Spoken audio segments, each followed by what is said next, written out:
Zone observer এবং technology apply করে যতটা সম্ভব ফিল্টার করার তারা চেষ্টা করবেন, এই আশ্বাস আমাদের দিয়েছেন। আর আমরাও কন্টিনিউয়াস লেগে আছি।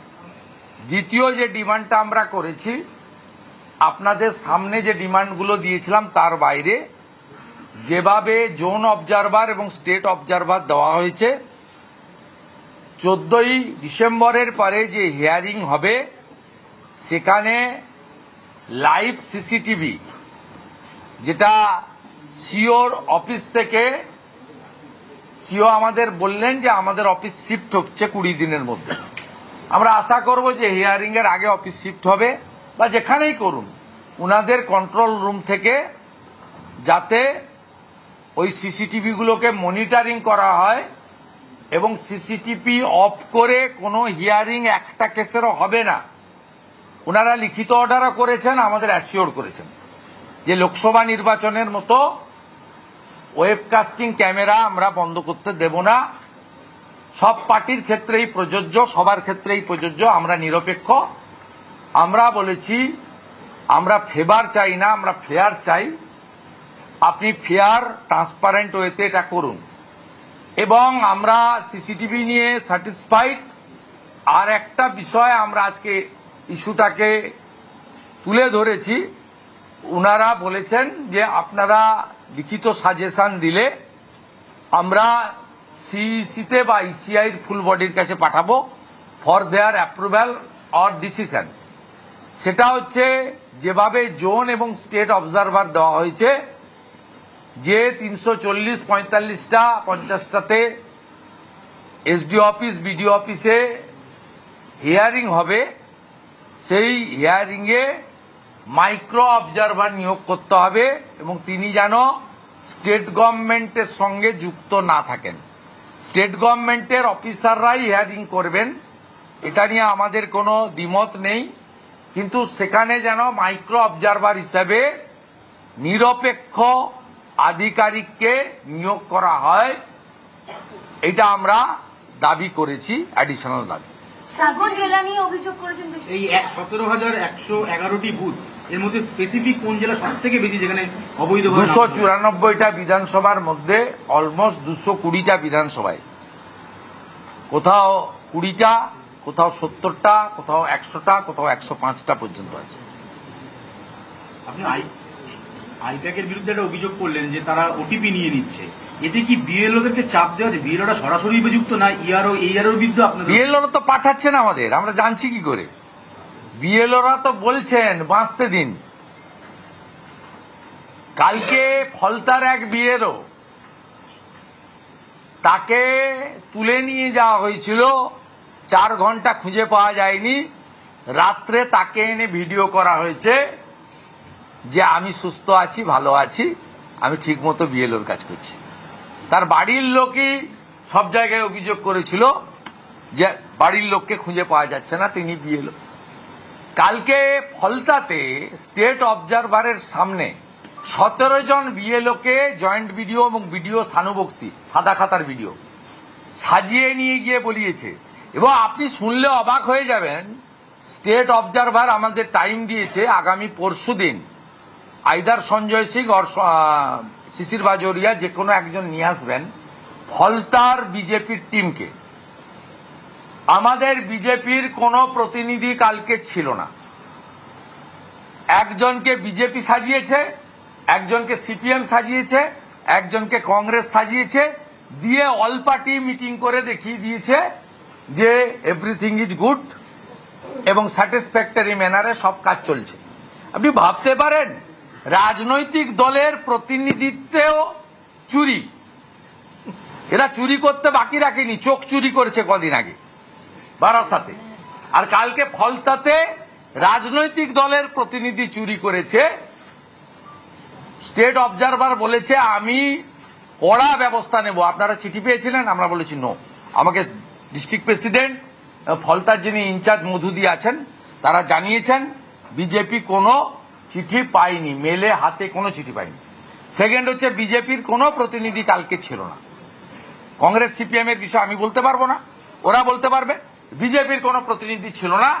তার মানে বুঝতে পারছেন কি ধরনের চুরি হচ্ছে। এবং 26, 27, 28 যে 1,25,30 লক্ষ এন্ট্রি হয়েছে, এর মধ্যে মিনিমাম 30-40 লক্ষ যাদের হিয়ারিং এ ডাকা উচিত ছিল বা নাম থাকা উচিত ছিল না, অর্থাৎ আনম্যাচড ডেথ এবং শিফট লোকের ওটিপি নিয়ে বিএলওদেরকে দিয়ে জোর করে এন্ট্রি করিয়ে দিয়েছে এরা, আইপ্যাকের লোক এবং শানু বক্সির মতো কিছু ভিডিও। গৃহ দপ্তর ঘেরাও অভিযানে মতুয়াদের সঙ্গে হাঁটছেন অধীর চৌধুরী, আসবে অধীর চৌধুরী হাঁটছেন মতুয়াদের সঙ্গে। হাঁটতেই পারেন, গণতান্ত্রিক দেশ, হাঁটতেই পারেন, হাঁটবেন, আসবেন, কথা বলবেন এবং নিশ্চিতভাবে মতুয়াদের পক্ষে বলবেন। আমরাও বলি, নরেন্দ্র মোদীজি আছেন বলে মমতার পুলিশ মতুয়াদেরকে অ্যারেস্ট করতে পারছে না। শেখ হাসিনাকে অবৈধভাবে সরিয়ে দেওয়ার পরে যত হিন্দু আওয়ামী লীগের কার্যকর্তা এবং হিন্দু বাংলাদেশ থেকে পালিয়ে এসেছিল, মমতা তাদের জেলে পুরছিল। 85 বছরের বৃদ্ধা মাকে রায়গঞ্জের জেলে রেখেছে, ফরেনার অ্যাক্ট দিয়ে 2 বছরের জেল হয়েছে। নরেন্দ্র মোদীজির সরকার 31/12/2024 পর্যন্ত মমতার অত্যাচারে হিন্দুদের উপর, মতুয়াদের উপর অত্যাচারের জন্য অর্ডার করে বলে দিয়েছেন কোন রাজ্যের কোন পুলিশ কোন হিন্দুকে ডিপোর্ট করতে পারবে না। শুধু হিন্দু নয়, সিএ এর মধ্যে যারা আছে, শিখ আছে, খ্রিস্টান আছে, জৈন আছে, পার্সি আছে, বুদ্ধিস্ট আছে, এদেরকে ডিপোর্ট করতে পারবে না, এদের ডিটেন্ট করতে পারবে না।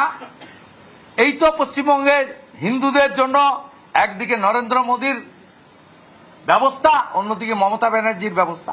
এবং অধীর চৌধুরী, তিনি এই রাজ্যের প্রতিষ্ঠিত নেতা, এতবারের সাংসদ, তিনি যেমন কেন্দ্রের বিরুদ্ধেও বলবেন, সাথে সাথে আশা করি রাজ্যের বিরুদ্ধেও বলবেন। আর নরেন্দ্র মোদীজি কি কি দিয়েছেন মতুয়াদের জন্য সেটাও বলবেন।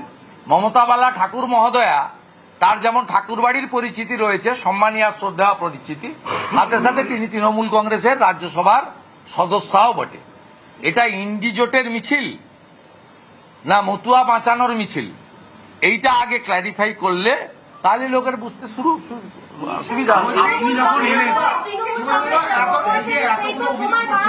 এরপরেও কি মনে হয় যে যেভাবে এই অভিযোগগুলো আপনারা করছেন, তারপরে মনে হয় যে 100% স্বচ্ছ ভোটার? না না, 100% হবে না, সংখ্যার মধ্যে যাব না। 7ই ফেব্রুয়ারি সন্ধ্যাবেলা আসল সংখ্যা পাবেন, সংখ্যার মধ্যে যাব না। আমরা বলছি লুট হয়েছে 26, 27, 28 স্পেশাল অবজারভার অ্যাপয়েন্ট করার আগে পর্যন্ত। 14ই ফেব্রুয়ারি 7টা এক্সটেন্ড হয়েছে 14। আর আপনার অবজারভার আসার পরে আপনার এন্ট্রি ফ্লো কমেছে, ডেথ শিফট আনম্যাচের সংখ্যাও বেড়েছে। সে সংখ্যাটা ইলেকশন কমিশন বলবে। আমরা প্রথম দিন থেকে যা বলেছি সেইটা হওয়া উচিত, কিন্তু বিহারের মতো রাজ্য সরকার অসহযোগিতা করেছে, এখনো ডাটা এন্ট্রি দেননি। আর মুখ্যমন্ত্রী যে লেটার প্যাড ইউজ করেছেন ইলেকশন কমিশনারকে অ্যাড্রেস করে, যেভাবে কলকাতাতে হাউসিং এ বুথ করার বিরোধিতা করেছেন, এটা কোনো মুখ্যমন্ত্রীর প্যাডে লেখা যায় না। আপনার উচিত ছিল তৃণমূল কংগ্রেসের প্যাড ব্যবহার করার। কিন্তু তৃণমূল কংগ্রেস তো বলছে যে সময় তো সেই বাড়াতেই হলো, কমিশন সময় বাড়িয়েছে, তৃণমূল বলছে ওদের জয় হয়েছে। কমিশন সময় বাড়ানোতেও তৃণমূল বলছে আঙ্গুর ফল টক, আপনি যখন এলেন, আঙ্গুর ফল টক। আমি যখন এলাম কি হলো? আপনি যখন এলেন, হ্যাঁ বলবেন, বলুন। হ্যাঁ বলুন, বলে দিয়েছি আঙ্গুর আপনি ফল যখন টক। এলেন তখন বিএলও অধিকার মঞ্চের তরফে বাইরে বিক্ষোভ, গার্ডরেল ঠেলাঠেলি, একটা বিচ্ছিরি অবস্থা। কোন বিচ্ছিরি অবস্থা হয়? হ্যাঁ, এটাকে আপনি কি বলবেন? এখানে যারা আছে বাইরে, মমতার পুলিশ ওদেরকে ব্যবস্থা করে রেখেছে। আমি আসার আগে ওরা ছিল ওই নীল সাদা মঞ্চে, ওদেরকে পুলিশ নিয়ে এলো রাস্তার উপরে। এই মাইকের অনুমোদন দেখাতে পারবেন?